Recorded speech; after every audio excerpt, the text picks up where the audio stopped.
Таң атқанда ойнап жатса әнұран, мен кішкентай отанымды сағынам. Туған елдің босағасы жігіттер, артық екен ханның алтын тағынан. Шынымен де отаннан қымбат дүние бұл әлемде жоқ сірә. Ал сол отанды таныстыру мен үшін парыз. Менің отаным Қазақстан әлемдегі ең керемет ел, себебі бұл өлкеде барлық ұлттар бір шаңырақ астында тату-тәтті өмір сүріп жатыр. Ал бірге көтерген жүк жеңіл демекші, әр адам осы қазақ елінің дамуына үлес қосып жатыр. Дамуына бір дәйек, ол тәуелсіздік алғаннан кейін небәрі 30 жыл ішінде көркейіп келе жатқан Қазақстан. Егер де маған шетелдік турист Қазақстан Республикасы таныстыр десе, мен былай таныстырар едім. Бұл менің елім Қазақстан. Қазақстан Республикасы тәуелсіздікті 1991 жылы 16 желтоқсан күні алды. Дербес мемлекет құру қазақ халқының аңсаған арманы еді. Міне енді сол күнге де жеттік. Кең байтақ жеріміздің байлығы осы еліміздің барша халқына және өзге ұлттарға жетеді.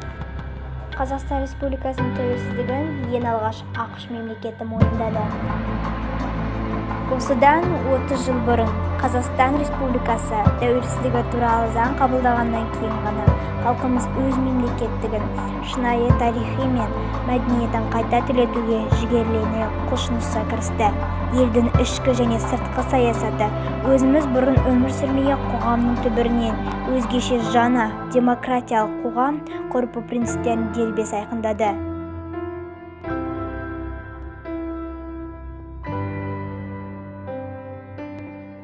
Қазақстан Республикасындағы ұлт саясатының бағдарламасы саяси тұрақтылықтың кепілі болып қала бермек.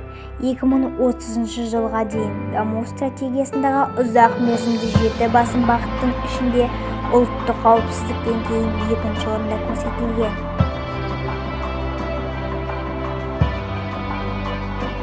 Болашақта еліміз әлемдегі бәсекеге барынша қабілетті 50 мемлекеттердің қатарына орын алатынына барлық қазақстандықтар күмәнсіз сенеді.